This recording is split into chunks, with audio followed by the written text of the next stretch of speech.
All right, family, we back. Another Monday, another McKinnen Monday. Hope you guys had a good week. Hope you guys had a good weekend. Hope you guys have a good start to your week. We are now in chapter 13. Things are starting to pick up if you haven't grabbed it already. Amazon, Barnes & Nobles. Go ahead and pick up your copy. Let me know what you think. I would love to get some feedback from you guys on what you think and how you feel about it, and maybe some of your feedback as well, which would be great. Like and comment if you feel. I'm going to respond to some of the comments as soon as I get some intriguing questions about it. Let's get started. So here we are. I wake up to him and tap him. Once I tap his shoulder, he turns around very quickly with his hands up, ready to defend himself. I've never seen him like this before. I asked him what's wrong. You've been paranoid and evasive with us. He takes a deep breath and says, Molly, I've been really secretive because of the job that Megan gave me. Basically, I find out a lot of things that are going on in the colony that I can't share. One thing I can say is that a lot of people who know information are dying. So please don't ever ask or speak about things that are going on, and it could be a danger to all of us, okay? So here Molly is talking to her brother Michael. Michael is, of course, the fearless brother who is challenging the system and just kind of doing what he feels. He's more of a free spirit. He does what he wants to do. He kind of follows his heart and his passions and kind of does what he feels, right? And Molly is, again, noticing patterns and sees that something's going on with his brother, and it kind of leads to other things, which we'll get into later on in the chapters and in the book. But that speaks to a few things, right?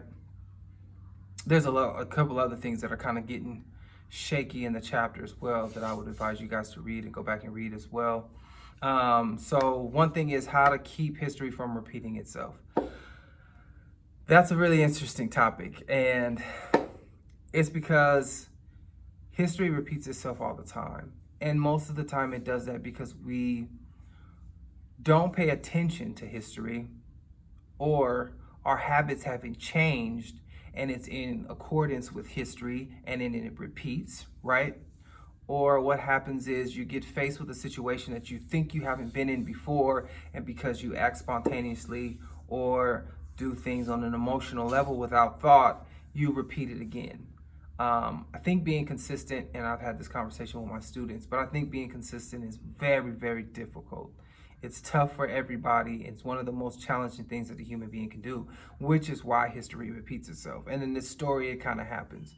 Michael kind of goes through something, and he's repeating the same actions and the same things that he's done before because he's kind of like in that windy web, right? And the same thing is happening for Molly. She's involved where something is happening and it's repeating itself, and it's a danger.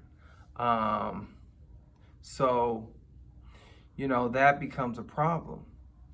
The next thing that we can cover, so that's the thing about history repeating itself. It's you have to have all your things in order. You have to recognize when it's coming, because it's going to come in many different forms. So it's going to turn out to be the same thing once you get to the end result. You have to make sure that your emotions and your mental capacity is in check and your habits are in check. Otherwise, you're just going to repeat it because it's going to happen. It's going to flow that way, and you're going to be drawn to it like you were before. And the third thing is that you have to understand and know history and kind of know what's happened before and kind of know and understand when it's coming. So if you don't do those things, history will indeed repeat itself. When you find your home base to communicate, comfort zone. So what was mentioned and what wasn't mentioned that I read earlier in chapter 13, the little snippet there, is that Molly finds Michael in a spot where they started to open up as kids, and it's kind of like their secret spot where they go to reflect, the place of peace where they communicate, where they kind of talk about different things, and it's kind of like their spot. It's where they found the wall, and it's important to both of them. And she finds them there, and that's the reason of its importance. Finding a place where you are most comfortable is important. Whatever environments it's in, whatever position it's in, For different people, it's different places, but it's important for you to find a home base or a spot or a comfort zone or an area and even a person in that area to communicate your deepest, darkest thoughts, because if you put them away, it will grow within you, and they become monsters themselves, and they can control you and do things. Listen to different podcasts that talk about mental health, and this is a huge one, right? And this is one that I also explain to my students. However you need to share your emotions and what you feel, what you're going through, it's important to get it out. Because if you don't get it out, it's going to grow inside you, and it's going to turn into a monster that can destroy you and has destroyed many, many people. And not to get into any details, but it happens to a lot of people who you find kill themselves, right? Take their own lives because you think they're happy, they live a great life, but they haven't drained the monster that grew, and sometimes it's just your guilt, right? That can be that, or just something in you that you don't share with anyone. I think it's always important to share what you need to kind of help balance that out, which is why therapy is so important. People say, oh, I'll never go to a therapist, I don't want to talk to no stranger. That's the perfect person you want to talk to.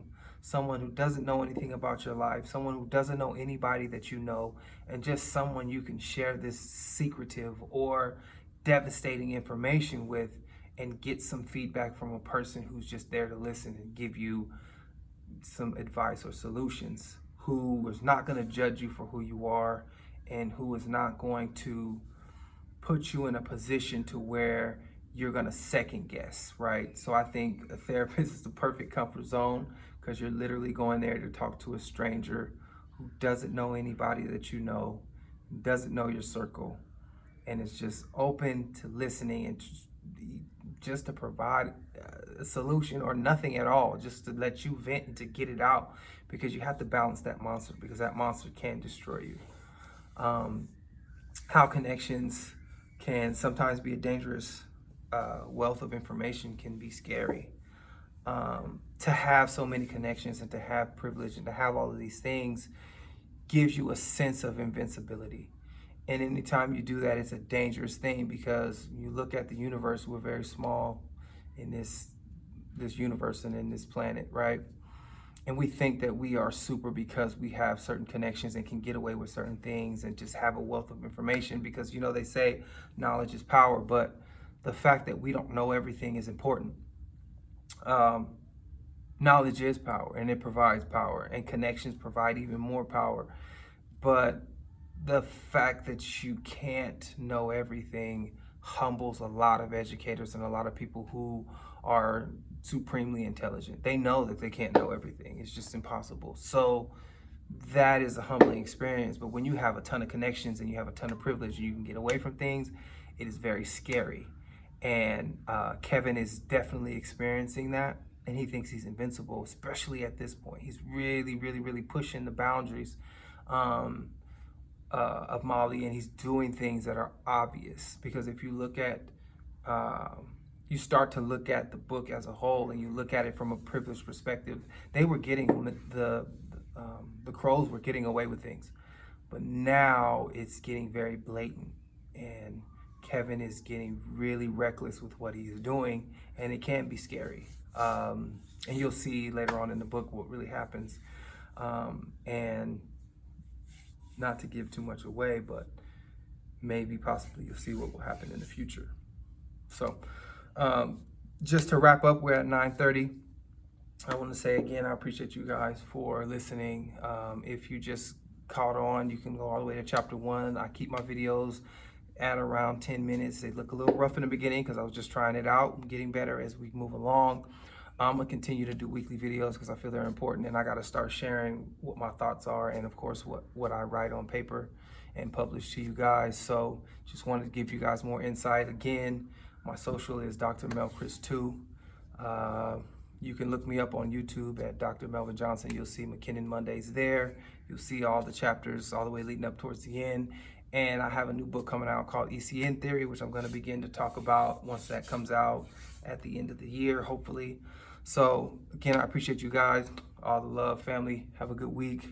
You know, like, subscribe, purchase the book if you can, contact an English teacher if you can to input into their curriculum, because it's a good book to discuss with students in high school level and even at the college level. So any college professors who are looking out and want to spread the love and maybe look into this book as a great curriculum book to open up discussions and conversations, I'm here, and I can even come to your school and talk about it. So thank you guys again. See you guys next week. All right, family, we back. Another Monday, another McKinnen Monday. Hope you guys had a good week. Hope you guys had a good weekend. Hope you guys have a good start to your week. We are now in chapter 13.